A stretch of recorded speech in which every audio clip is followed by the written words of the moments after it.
Após uma vítima de estupro identificar o homem que a violentou e quase a matou, policiais tentam encontrar evidências físicas para condenar o suspeito. Entretanto, as evidências de DNA sugerem que ele não é o agressor. E agora? Essa situação foi tema de um episódio da série CSI Las Vegas que, no final, apontou a solução para esse caso. A equipe de policiais do seriado constatou que o indivíduo suspeito era uma quimera e, por isso, o exame de DNA não estava confirmando o suspeito como verdadeiro agressor. Quimera? Como isso é possível?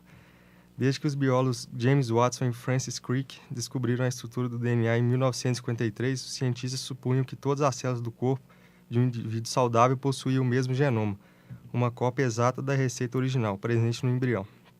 Eventuais mutações, acreditavam, teriam consequências drásticas, como o surgimento de tumores. Bastava ler as sequências dos cromossomos de uma única célula e aprenderíamos tudo sobre a informação genética de uma pessoa. Entretanto, os cientistas estão descobrindo que, em um nível surpreendente, nós contemos multidões genéticas. Uma pessoa pode normalmente carregar vários DNAs espalhados pelo seu corpo, resultado de mudanças sem fim em seu código genético. E essas mudanças eram atribuídas a fenômenos conhecidos como mosaicismo e quimerismo.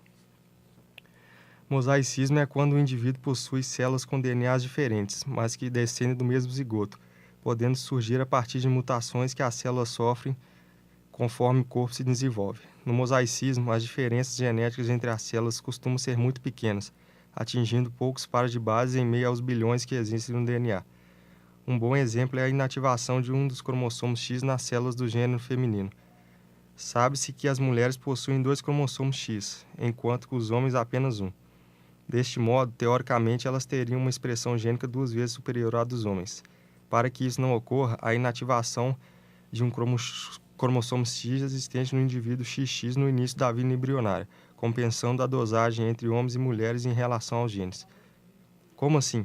Primeiramente, os X de origem materna e paterna têm a mesma probabilidade de serem escolhidos para inativação, ou seja, a determinação é aleatória. A partir do momento em que um dos cromossomos é escolhido para inativação e é inativado, todos os descendentes clonais daquela célula apresentam o mesmo X inativo.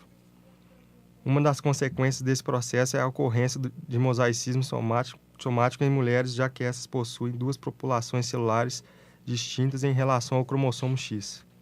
Uma manifestação fenotípica bem evidente desse fenômeno são as diferentes escolhas de pelo da gata malhada. Outro exemplo bastante conhecido é o câncer. Uma célula cancerígena pode surgir de mutações somáticas em genes que controlam a replicação das células ou a morte da célula. Como essas mutações estão apenas presentes nas células cancerígenas e não no resto das células do corpo, o indivíduo tem mosaicismo somático para essas mutações, além de doenças como a síndrome de Down, leucemia e a neurofibromatose, que também são exemplos do mosaicismo. Mas e o quimerismo?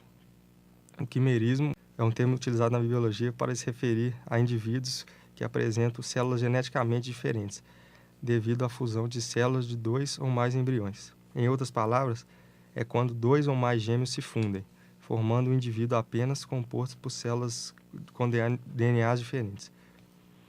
Um aspecto importante do quimerismo é que a fusão das células precisa ocorrer antes da gestação completar 4 dias. Se a fusão entre os óvulos ocorrer após o 4º dia, eles produzirão gêmeos siameses. Quimerismo é simples assim, ou era o que se achava. Há anos correm rumores a respeito do fato de que algumas pessoas têm genomas que vieram de outras, mas apenas sob a forma de hipóteses. Entretanto, uma série de artigos recentes de Alexander Urban, geneticista e psiquiatra da Universidade de Stanford, e outros pesquisadores demonstrou que esses rumores não eram apenas hipotéticos. A variação entre os genomas encontrados em uma única pessoa era muito grande para ser ignorada. Em um dos estudos que contaram com a participação de Urban, os cientistas valeram-se da autópsia de 6 indivíduos para mapear a variedade genética de seus órgãos. Em 5 dos 6 corpos foram encontradas mutações. Isso não quer dizer que os genomas dos órgãos sejam completamente diferentes.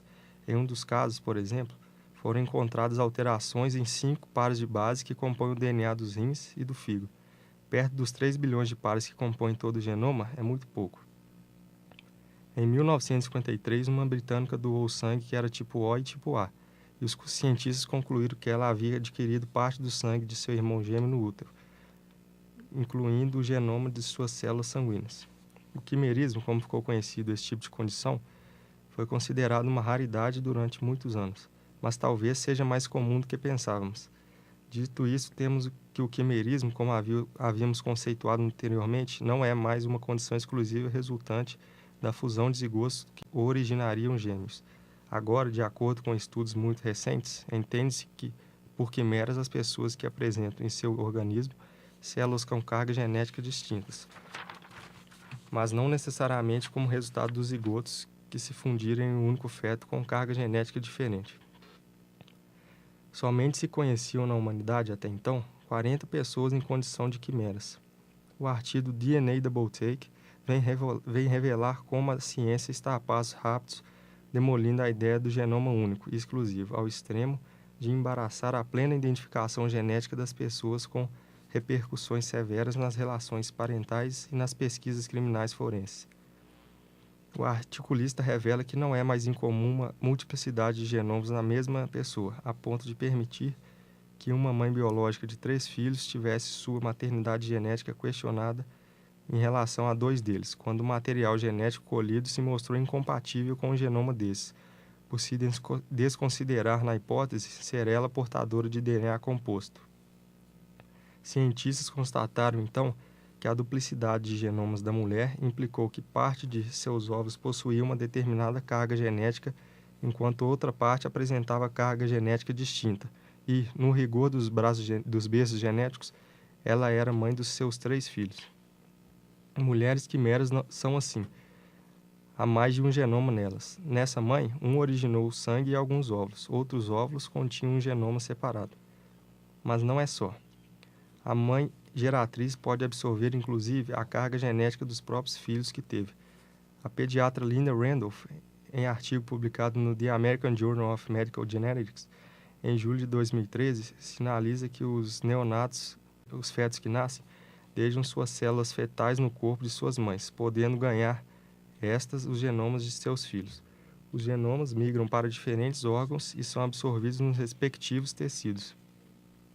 Ano passado, cientistas canadenses, na procura de mulheres de tal condição, em autópsias cranianas de 59 delas, detectaram neurônios com cromossomo Y em 63% dos cérebros investigados, importando dizer que aqueles neurônios se desenvolveram a partir das células originárias dos filhos.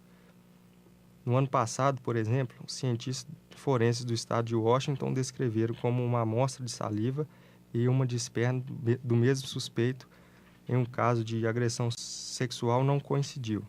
O mosaicismo não pode levar a uma falsa acusação.